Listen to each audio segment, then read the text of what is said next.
Longevity. Longevity is the key to a long and fruitful life. And in this episode, we're going to be talking about exactly that. Mr. Ken Levina, thank you for joining us, mate. Welcome. It's good to jump on again every Tuesday. She just rolls around. I'm excited about this one because what I've learned very quickly in my life when I look back, at the time I didn't quite understand, Ken, especially with elite sport and whatnot, that it is this longevity and also, I guess, patience to a degree that leads to a long and fruitful life and a successful one as well, depending on what you apply yourself to. We zoom into the daily life and there can be short sprints and bursts. We get that. And a lot of you guys listening to this or watching it, you'll absolutely understand and resonate with that because there is a chaos in life. But as we zoom out, we need to really recognize that longevity is key. Rome wasn't built in a day, which is a saying that has been around since the dawn of time, really. And it's true. It takes time to build big things. And what bigger thing would anyone want to build, Ken, other than their life, and make it something that's valued where they should do it properly? And that's what we're going to dive into today, physically, emotionally, chemically, and what that looks like. Because even from your blood cells regenerating themselves, from your genetics, the blueprint that keeps coming, like the way that we, I guess, maybe not the best analogy, but the way that we shed our skin, Ken, so to speak, and become the next version of who we are is something that happens pretty quickly when you look over time, but also it's quite a slow process where, it's the daily wiring of our circuitry and our nervous system and what we're doing, our thoughts, our belief systems, how we carry ourselves through the day, the emotions and what that leads to, the chemical adjustments of that, the happy hormones when we're looking at oxytocin, dopamine, serotonin, and the endorphins, all the moving parts that we forget about as fathers or uneducated as fathers, or we don't even hold value and just looking for the next stimulant or quick fix. Where do we start, Ken? Talk to us, mate. Longevity, such a big piece and topic. We'll peel it back layer by layer, but I think there's a lot of value for you guys listening to this or watching it today. Yeah, you hit the nail on the head from the intro, Al. That here we are again, Tuesday. It just rolls around.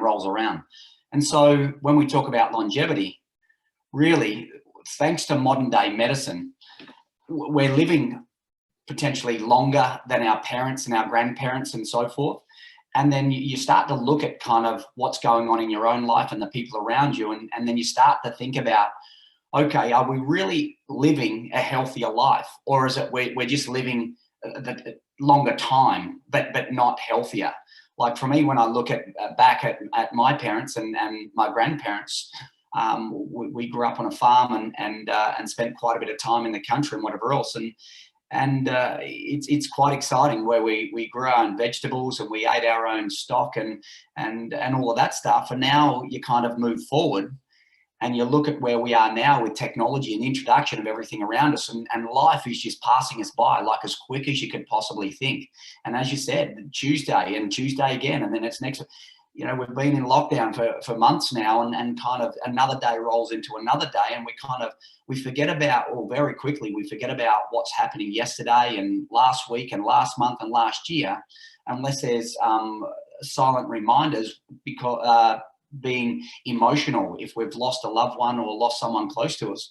And that should be a trigger really now, because of as we evolve, our genetics are evolving, technology is evolving, and we've got so much more information now at our fingertips, which brought you and I together out and in this journey to help everyone else and to try and align people that are like-minded, like you and myself and other people. And it's allowed me to tap into the podcast, the education, the technology, which is a wonderful thing. But when you look at all of that, life is moving so fast that we really forget about sometimes to look at our feet, to look down, to reground ourselves and get out and get back in touch with nature and whatever else, because we're looking at the fast food, we're looking at working from daylight till dark. We're starting to lose some of that connectability with our children, with our partners and everything else. And really at the end of the day, I know, like, thanks to modern day medicine, we are living longer, but unfortunately, what the statistics show is that we're really not living healthier. And that's why longevity is so important. And we take a kind of a little bit of a deep dive into it. We start to dig into things a little bit that are more important about the 3 pillars that we've been kind of communicating to everyone, about the physical side of things, about the emotional, about the chemical side. And really, how is it affecting you? And starting to kind of create those pathways to give you the best outcome. And again, like, listen, we all go down rabbit holes in our education, in our business, in our wealth, in our relationships and everything else. And we're trying to get the best out of what we can with what's currently available to us at our fingertips. But really, it's no time better than now, not tomorrow, not putting a plan in place tomorrow. You need to create a plan now, and then find out what those biggest triggers are within your life that you need to change, and you need to act now. And that's why we're here, trying to give you some really good space and giving you some clarity on creating those rabbit holes to find that ultimate journey, and on this roller coaster of life to be able to then get the best results. So here we are.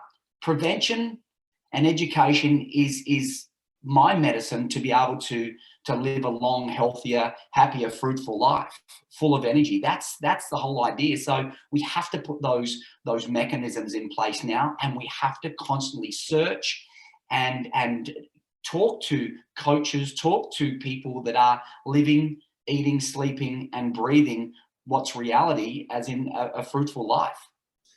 Yeah, I couldn't agree more, mate. When we're looking at this, there are definitely some emotional triggers for a lot of you guys out there that either connects you to wanting to live a greater life, or disconnects you and puts you in a position where you've got control through being angry, bitter, resentful, or you're getting control over what you can, which is such a small, minute part, which actually limits or self-sabotages you from moving forward to where you want to go. And those short micro moments are what becomes the macro part of your life. Next thing you know, it's been 10, 15, 20 years. So what I love is where we have different elements of science, of facts, of data, of numbers, of I guess, records that are very publicly out there and available that show that yes, Ken, as a nation, as a species, I guess, it seems that we are getting, you know what, weaker came to mind. That was the first thing. Unhealthy is the term, I guess, what you'd look at when you're looking at, chronic stress, inflammation, but it's funny how weaker and weakness came to mind for me, Ken, because I guess that's essentially the same thing. You are fucking weak. If you're not looking after yourself, and not you as an identity, but you through your actions and standing up and expressing a larger and greater source of energy, how can you turn up, and how can you expect to turn up? Or how can you expect your children to turn up and flourish and blossom if you're not turning up and giving them that example first? And it's very interesting when you were just sharing that piece there, Ken. I actually wrote down a formula: Q over T equals L, and it's really interesting because a lot of the areas, I guess, when it comes to length is covered. You know, like you said, most of us are living. The average age for men is, I think, 81 or 82. I think women might be 85. That's not a bad run. So when we're looking at that, Q over T equals L, quality over time equals legacy is what I wrote. Now, that's something that, again, I love our talks, Ken, because it always gets me thinking. But when I look at that, what I come back to is the very first thing you said to me when we first spoke, which was, it's not the years in your life, it's the life in your years. And if the time is sort of, to a degree, being looked after, look, no one knows when their time's up, whether it's, I know the perfect examples, getting eaten by a shark or hit by a bus and all that jazz. But in terms of, for the averages, the time's sort of being looked after. But what are you investing in that time? It's actually nourishing and nurturing and building a high level of quality from which you then can show that example and a ripple effect and give that to your children. So it's not just the numbers and the data that we talk about here, or the specifics of your health or your wellness. The human body is the vessel that we're driving through this. But for a lot of you, it's exactly what Ken said. It's looking back and being real with some of the numbers and the data and going, am I part of that statistic? Am I not someone who's investing in longevity to know that I can live a long and fruitful life from which I'm actually helping my children set up the best way they can? And isn't it interesting, Ken, how the numbers correlate so much to what's happening to the adults, and you see it directly go straight into children, mate? Mate, a great thing is that I only went through maybe, I reckon, about 6 months ago. When you think about time and you think about that quality of that time, and you calculate what the average male is, and again, you know, it's around 81.75 years. That's where it's at for the average Australian male. So when you look at that, you think about where you're at now, your age, and then what you do, you think, okay, what's my so-called retirement age? Then you look at those hours and you calculate the days minus your sleep, minus your work time. And then once you start to look at that and really dig into those numbers, it gives you a greater perception on how much time you've really got and how do you want to spend that time. So if all of a sudden you've got 20 years left of your life, then you take out your work time, then your sleep time, and then incidental time. What are you doing in those so-called 1, 3, 5, 10,000 hours left of your life? How do you want to live that with your children, with your grandchildren? Do you want to live that with traveling? Like all of these things, exactly what you were saying. It's a numbers game. And once you start to extract some of those important things in life, and then what does it leave you with? Really, in all honesty, it doesn't leave you with a lot of time at all. So that's why wouldn't you act right now at a time that is no better, because we do have time. Don't ever tell me that you don't have enough time. Like, I get it. Like, when I say that, like, I went for a workout this morning at 5 o'clock with my mate, and I said, shit, mate, I've got such a busy day. I haven't got a lot of time. So I'm going to have to get out there. But really, what it means is what I'm doing today, then I've got to create time for tomorrow and the next day and the next day. And so it really is about putting that plan in place. But if you don't take the steps with everything that is absolutely coming at us with, you know, like just underlying things with viruses and flus and cold and everything else that we kind of come in combat with work stress and our physical stress that we take on, if you don't create a game plan now and if you don't set it up, well, then you're definitely going to set yourself up for failure. So you need to understand what your strengths and weaknesses are so you can arm yourself against a physical stress, emotional stress, a chemical stress, so that you become much stronger, you become prone to that, and then create those little kind of wins on the board for yourself and also for your family. And have a look at what you're doing from day to day, week to week, and then set yourself little achievable goals. And like when I was looking and talking to a few of the guys kind of that we coach, the thing is, most people can't run or at least can't follow something for 7 days, let alone do something for a month or 3 months or for 1 year, 3 years, 5 years. So what we've got to do is we've got to create an achievable goal that we're going to stick to for 7 days. Let's tick that one off. And then once we can do that, then we've got to find something we can do for 14 days. Then it's 21 days. Then we work it out to 30, 45, 60, and 75 and just keep working, chipping away. And remember, all of these micro goals that we have in place, then I look at what am I going to do for that micro goal, the 7, the 14, the 21, the 30, the 45, the 60, the 75, and so on, as in my physical health, my physical well-being. So that's one of my pillars that I'm working on. And I can just replicate that in my emotional health. And then I look at that in my chemical health. So it's really about achieving these goals one step at a time. Exactly what you were saying before. Rome wasn't built in a day. And unless you are putting these little kind of micro goals in place, you don't know how you're tracking from day to day, week to week, month to month. And that's why now, don't bullshit to me about making New Year's resolutions and waiting for the next 3 months to come by and then jump into the New Year's resolution. If you're not willing to act now, you're full of shit and you're not going to act for your New Year's resolution. That's it in a nutshell. You really need to go, right, here's my game plan and I'm going to put it in place today. Yeah, that's the key. You have to act now, and that's the bottom line. You're the fascinating part is, Ken, when we say longevity and we talk about the big game and the bigger picture, the only way to win that for all of you, it's not the big home run. It's not going for the 6 or, going for the halfway shot, whatever sport you want to use, going for a drop goal, 80 meters out. It's actually the little things. It's zooming right in and going, like exactly what you said then. And, I'm sure there's a formula to this that we could create that'll help connect with you guys a little bit more. I've just started jotting this down because I like to write when I do my sessions with you, Ken, because it's things I love to stick that I might not have had before. I don't have all the answers, and this is where I deliver my best value by learning from people like yourself, Ken, and from our members. And with longevity, a couple of those key points that I wrote when you were speaking then was direction. Like you said, if you're not zooming back in and seeing what you can build for 7 days, for 14 days, for 30, for 45, for 60, for 75, you're going in the wrong direction. You don't even know what you're doing. You're lost. You are lost. domino, there must be some sort of sequential order. I mean, when we do things, Ken, we're not sporadic shooting all over the place. We're like, this is what we do first, then we do this, then we do this. And it's that domino effect where if you're building momentum and steam, mathematically, a domino can knock over something. The force of that can knock over something 50% bigger than itself. So when we see that, there's a video, I played it in one of our charge ups a few weeks ago, 15-second video where a guy pushes a little domino. It'd be smaller than his hand. So it's bigger than a small domino, but it'd be the palm of his hand. And then it ends up knocking over this thing that's like 5 stories high. And you can hear that, I think it was made out of plywood or something.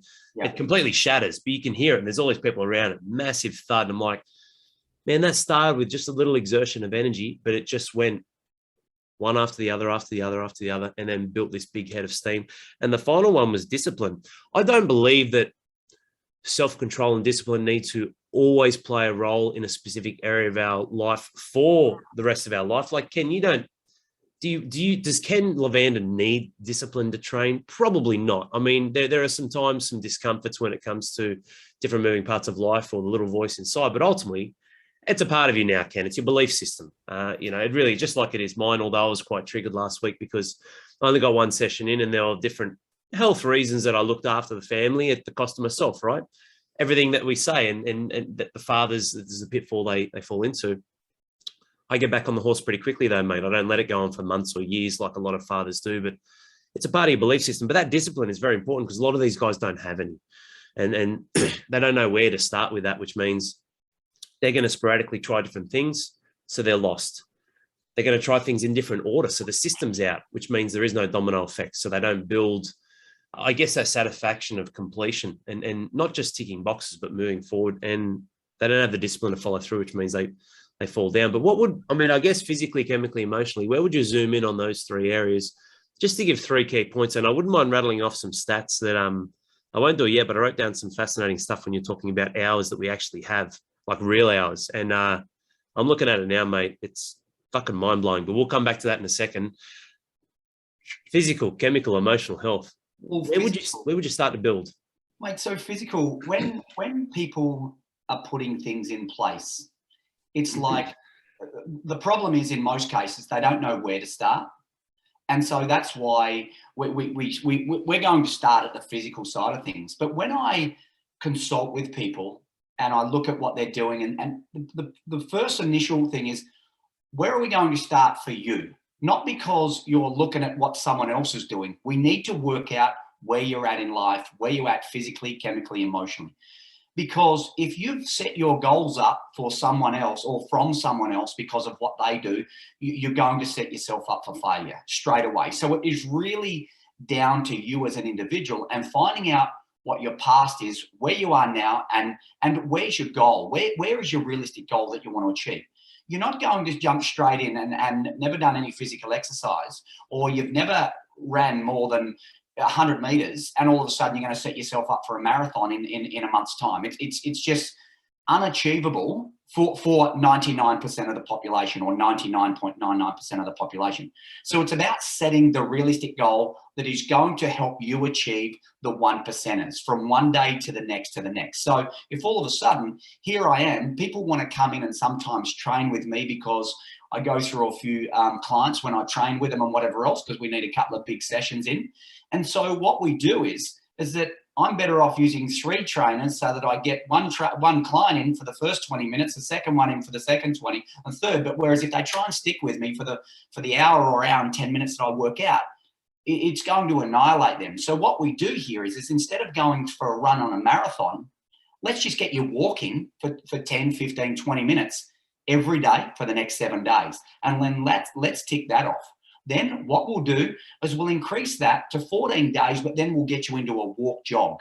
Yeah. But at the same time, what's important, when I'm looking at the physical point of view or your physical well-being, if you're stepping out of bed, putting that foot on the floor of a morning and you've got pain and discomfort, not only am I keeping the motor running by getting you to continually walk 10, 15, 20 minutes a day for the next 7, 14, 21, 45, whatever it is, but I'm going to keep that energy and I'm going to keep that motor running for that mindset for you, because you know you're improving and you're continuously moving, but at the same time, I'm going to build some mobility, or I'm going to build some kind of program into your physical well-being to alleviate to then eliminate the pain on that day-to-day basis. So now what's happening is not only am I getting you moving physically, but now I'm sorting about that emotional well-being, because you've told me that you have a bit of discomfort in your lower back, in your ankle, your knees, and whatever else.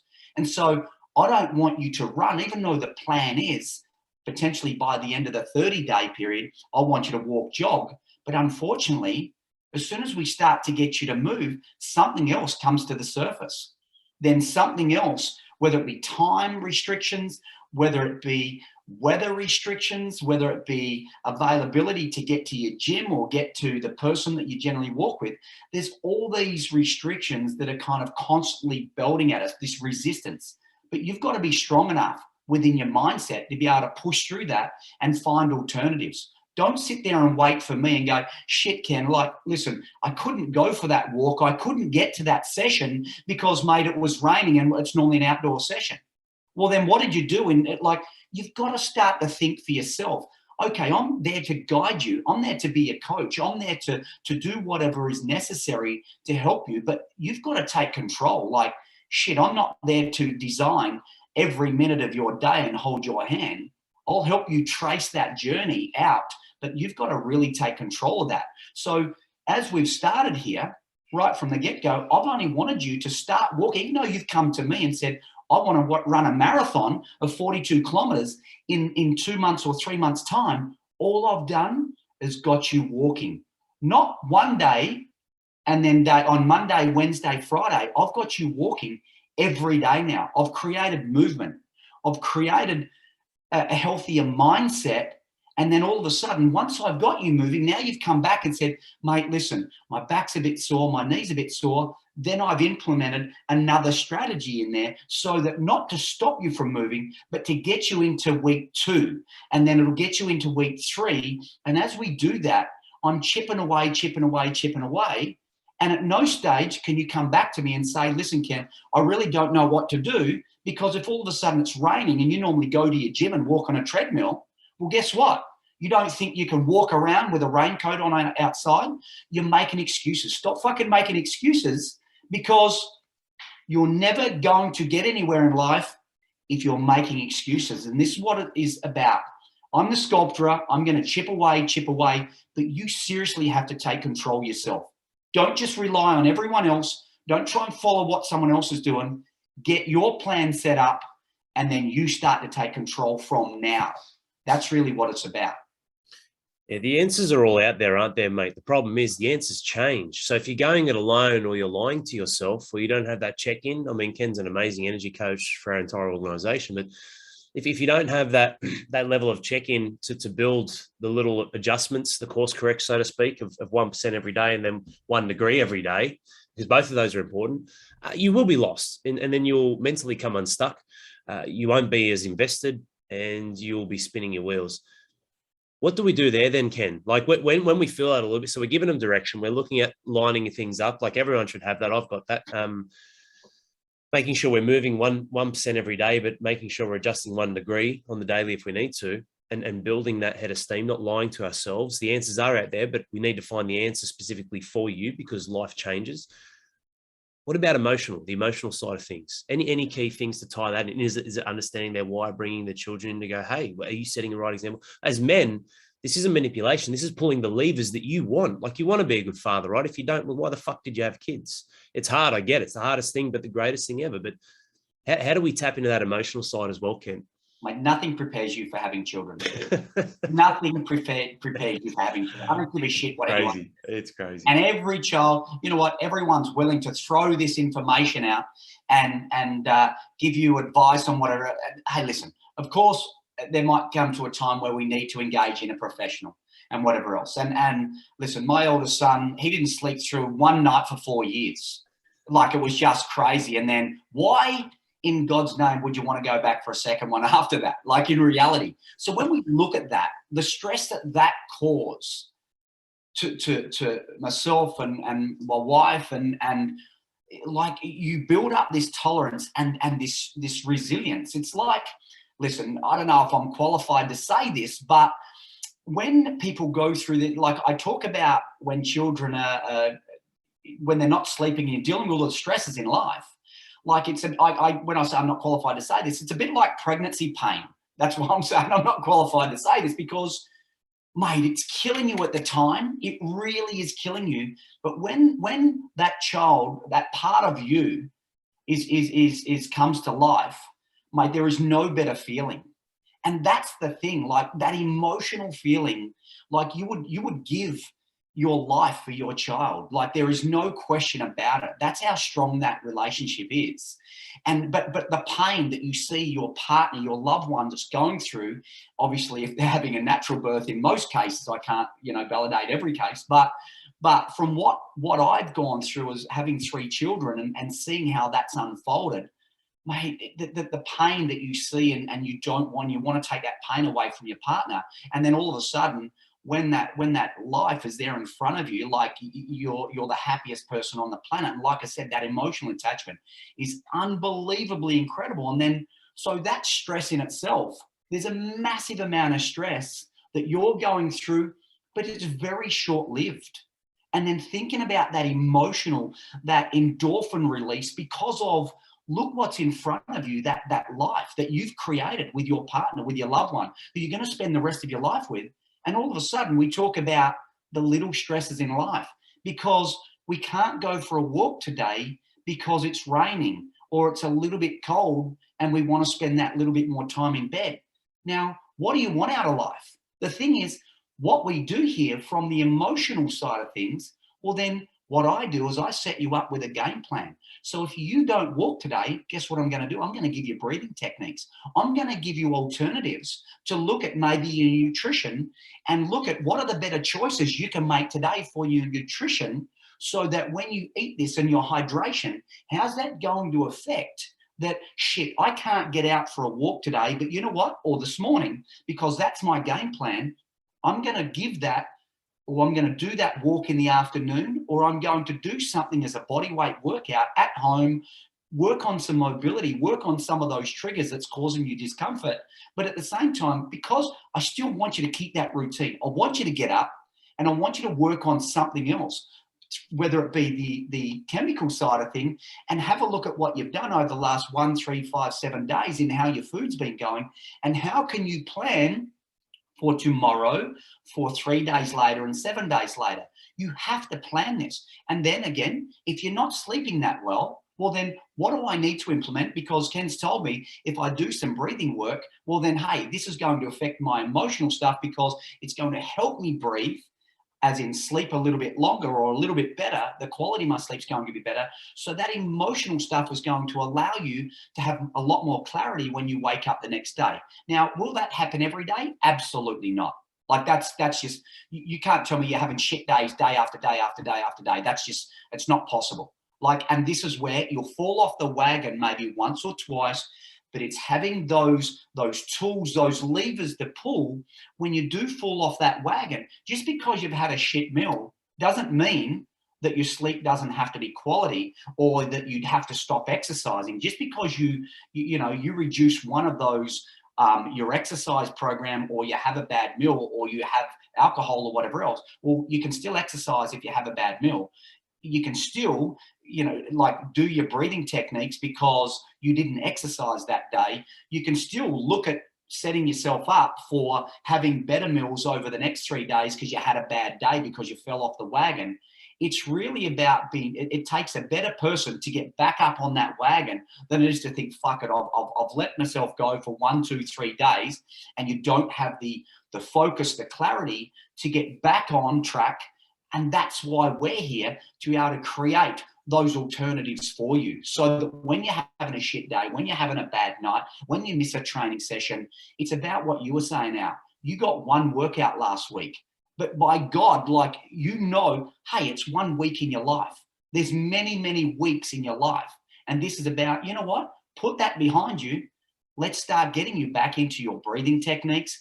You might get into 2 or 3 sessions this week. If you don't, that's not the most important thing. If you're not getting your exercise in, the most important thing is about sleep, about meditation, about getting your food right.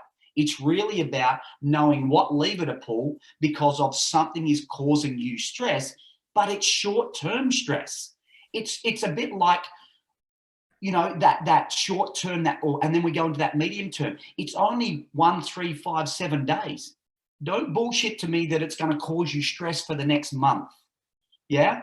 Unless I get it. If someone has some kind of terminal illness and they're around you and you're constantly dealing with that, I get that. But still, if that's the case and you're there supporting someone, isn't it so much more important to put the right steps in your life so that you're preventing what the other people around you are generating or creating? Like, don't sit there and make excuses for yourself when you're not implementing strategies within your life to create preventative disease down the track. That's really what it's about.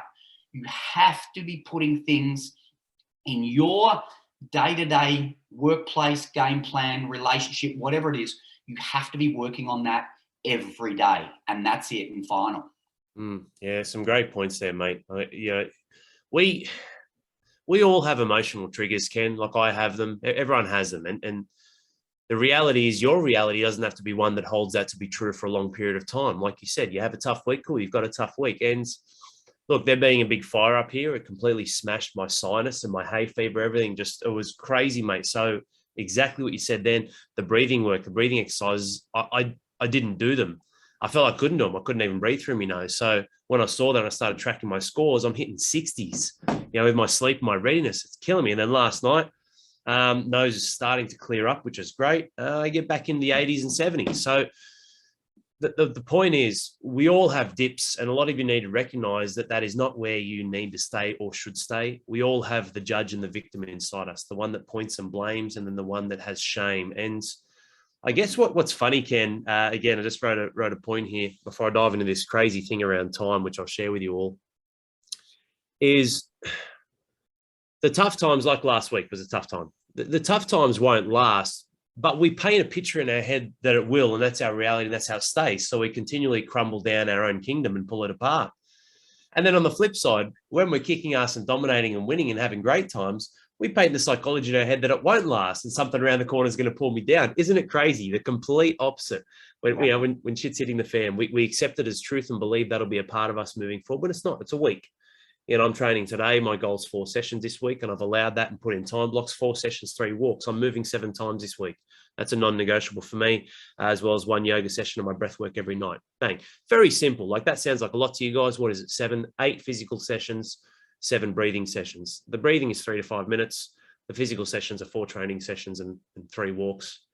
And yoga, like, it's all achievable. It's 30 to 50 minutes. But here's the crazy part. When you were talking about time and hours every day, when we break it all down, look, work, when I say work's work, I don't mean it's something you should just accept and grind through, but work is a part of our life. And I love it. Like, we are right now essentially working whilst we're sharing. This is something we're adding value. It's service. It's one of our circles when we're looking at family, self, and service. So that is a part of our life. Ken, it always will be. Like, even if I'm in a position to financially retire myself, I'm always going to be doing something. That's just a part of life. I love it. But we're here to create. We are here to create. But take sleep away. Take some of your routines and rituals when it comes to, bathing, grooming yourself, maintenance, eating, those different bits and pieces, and then take away the element of work and then what you're giving to your family. And got some of you guys, this is the funny part. Some of you guys will say you don't even have this, but it will probably yield you around, if you're clever and efficient and effective, it'll give you about 3 hours a day just for you. If you're looking at it and you take away all those different moving parts, again, this isn't something that I've written in stone, but this is to paint perspective. And I want you guys to stay with me here as well as you can. If we look at 3 hours a day solely and purposely just for you, like, I know when you eat, it's for you. I know when you train, it's for you. But I mean, actually just creating that time just for yourself. 3 hours a day. That gives you 1,095 hours a year. If you're a middle-aged man, if you're 40, so you're bang on entering the second half in life, that means you've got 43,800 hours left of your life. So 43,000 hours just for you. That's all you have left. 43,000 hours just for you. That turns out to be 1,825 days exactly. And then when you break that down, divided by 365, I know you have a leap year every 4, but when we break that down, Ken, that means if you are a man listening to this and you are 40 years of age, you only have 5 years of life left for yourself. Your life. Of your life for you doing what you want. You've got 5 years left. That's it. That's fucking crazy, man. How do you want to live that? That's crazy. That is like, you got 5 years left. That's it. In terms of you doing you. Like, I know I love what I'm doing. I'm here and present with you now when I'm working. I'm with my family. But in terms of just solely and purposefully, just for you, and that's max. Like, you might only have 1 hour a day. I'm off. I need time, mate. I've got to go. Yeah, that's right. I'll see you guys later. I hope you enjoyed this episode. I'm fucking out of here. Yeah, me too. I'm going to Bahamas, mate. See you later. That's baffling, man. And look, there's a bit of leeway left and right, but fuck, even if there is, that means you might only have 3 years or you might have 7 years. That's, man. And that's assuming you live to be 81. And again, Ken, quality as well. What's the quality like? Mate, listen, I'll tell you what, when you threw the first part of your conversation out, this is kind of where people need to really start to think about things. Like, correct me if I'm wrong, you said you've got 8 sessions on this week, am I right? Yes. 8 sessions. So anyone to think about shit, like that's crazy. Like, we're talking elite level here. But just answer this for me. When you think about it, those 8 sessions, you've got 4 resistance sessions, am I right? Yeah. What are the other sessions you're doing? 3 walks. So Stella's coming here today. We've got a doctor appointment. Yeah. You can take your partner, if she's available, children, whatever else, with your walk. Now, if you want to walk a lot faster, you're thinking, hey, listen, my 18-month-old can't walk that quick with me. Well, guess what? You can go for a fast, whatever you need to do, then pick her up on the 2nd loop or the 3rd loop, so you can involve that with family members, whatever. If you're doing your breathing stuff, why can't you do some of that with your family also? So in reality, out of those 8 sessions, 4 of those are for you because you're in the gym and whatever else, or wherever you are doing those resistance sessions. So even though you're doing 8 sessions here, what's happening is that those other 4 sessions can be done interactive with your family. So don't think all of a sudden, when I talk about me doing 5, 6, 7 sessions, what, you don't think I go to the beach when I do 2 or 3 of my sessions, that my children don't come with me and they're in the water playing and doing everything else and having a swim, and I'm there with them, just watching them and then jumping in the water with them. So my sessions also are involving the people that I care about around me, and I'm getting the kids out of the house because my wife's, working from home as a primary school teacher and everything else. So the thing is, you can create space that way. So you have to multitask. This is what it's about, multitasking and doing what's right for you and for your family. Like, no better time than now than, hey, listen, you don't have to go, as they say, balls to the wall with everything you're doing. If we're talking about doing 8, 9, 10 sessions a week, all of that's just not busting our ass. This is about creating space and creating, a great routine. And if we're here to help you guide that routine, that's what it's about. So that's why it's exciting. And then, those 5,000 hours or those 5 years of left of our life, it's so important to put everything in place and start to get on top of your own personal space and well-being in your own life. Otherwise, nobody's going to be there to hold your hand at the end. No. Oh, yeah, no, Ken, yeah, he lived a great life. Yeah, he was fantastic. Yeah, but yeah, shit, he should have done, he could have done so much more. Mate, there's not a lot more I want to do in life, other than, of course, I'd love to do a bit of traveling and spend a lot more time with the family. But I tell you what, I've never got a problem, or I don't ever feel that I have a problem about my health, about my energy, or anything else for that matter, for when I'm now, almost 51. When I'm at 60, I don't even worry about what's happening in 9 years. I don't worry about when I'm 65. I don't give a shit about what's happening at 70 or 75 or 80 for that matter, because I know at my focus on my health is not an issue to me, because it is part of my life. It's my lifestyle. That's what I do. And so my 50, maybe it's the new 30. My 60, maybe my new 40. But I tell you what, I'm living it to the best of my ability. And as we evolve with technology and everything that's available to us, you don't think we're going to have better things and better things that we can kind of evolve much faster? Like, you know, like with the way technology is evolving and how quick everything evolves, I believe that they'll have cures for terminal illnesses made in as short as 10 years time. Like, I believe they've got it now. It's just not available because they still have to do long-term research, as they do with anything. But science is so advanced now. I'm excited to see what's going to happen in 5-10 years time. And you know what, mate, I'm that excited that I know potentially when I hit 60 in 9 years time, that I believe they'll have the technology to be able to give me the ability to be back into my 20s again. Not that I ever think I'm never out of my 20s, the way I go, and I'm sure the people around me. You're better than most 20-year-olds I've ever seen, Ken. That's for sure. Yeah, it's so true though. You know, like, and I think, like, I know what you mean when you said multitasking. It's like when we look at family, self, and service. It's almost like you can have multiple circles together. You know, you really can. Little man's got a doctor's appointment. We can't go because he had an operation last week. So Corinne's taking him, but to take the heat off her, she's going to drop off Stella with me and we're going to go for a walk. We're supposed to have rain for a few days. So if that turns to shit, yes, we'll put a raincoat on. We'll make it fun.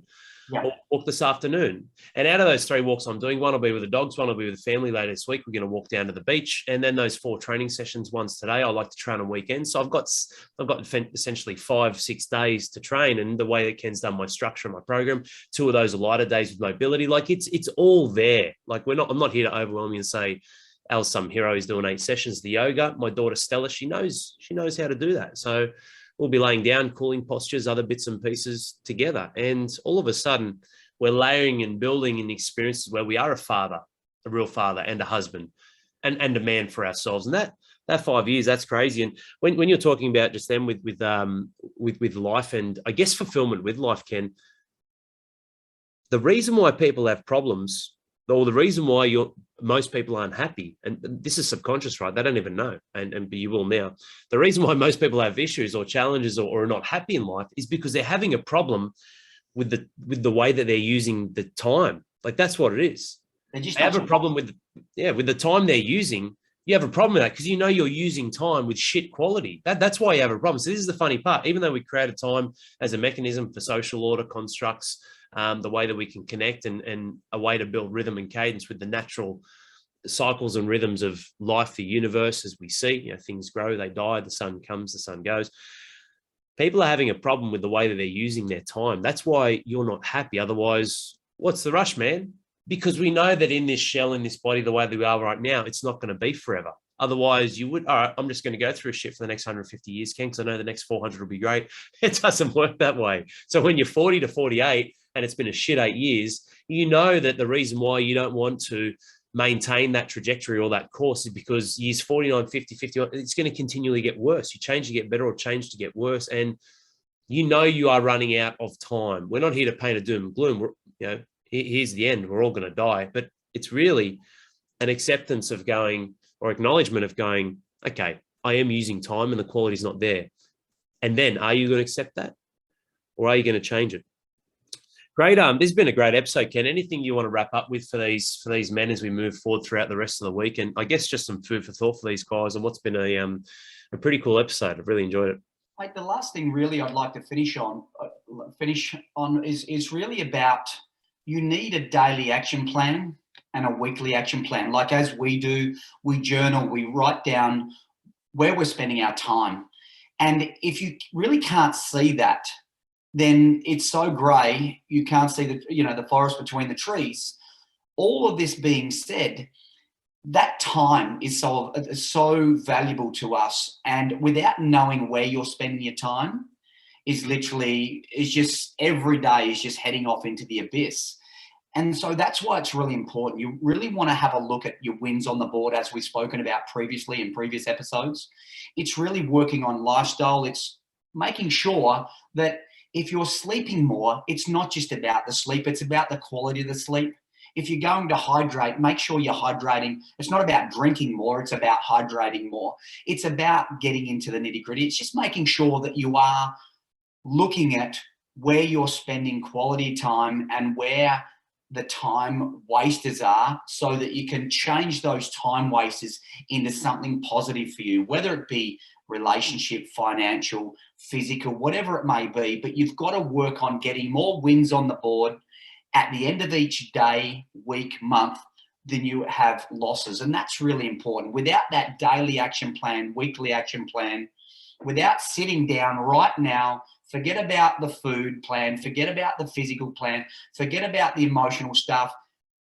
Write down or take note of what you're doing today and how productive was your day. And did you do anything today to perform better, to enhance your life, whether it be relationship, whether it be your physical well-being, your emotional, whatever it is.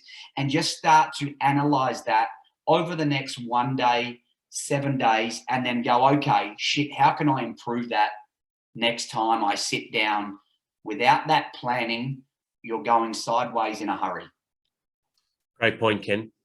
Feelings are awesome. They can drive us men. Don't disregard that. Feelings and emotions in life are natural. We should have them, and they can ignite a spark and drive us forward. The problem is your feelings are fleeting and you're not getting clear on the facts. Everything Ken just shared then is you getting clear on the facts. Where are you now? Strip it all back. Own the fucking truth. Don't lie to yourself. Don't sweep things under the rug. Don't bury your head in the sand. Don't turn a blind eye. Don't put your head away from the mirror. Any other term, I don't know. We'll give you dozens. Look in the mirror, get clear on the facts as they currently stand, own the facts, and then create a new set of facts. Implement those to make them true, make them real facts. And guess what? The feelings will follow. And that's exactly what Ken's point is. You know, when we're looking at dialing it into your weekly, your dailies, and just stripping it all back and going, this is time, this is energy. I'm never going to get this back in this moment right here. Let's make sure we're clear on where we are and where we're going, and then implement it. Thanks, Ken. Amazing episode, and glad to have you on again, mate. And I hope you guys enjoyed it as well.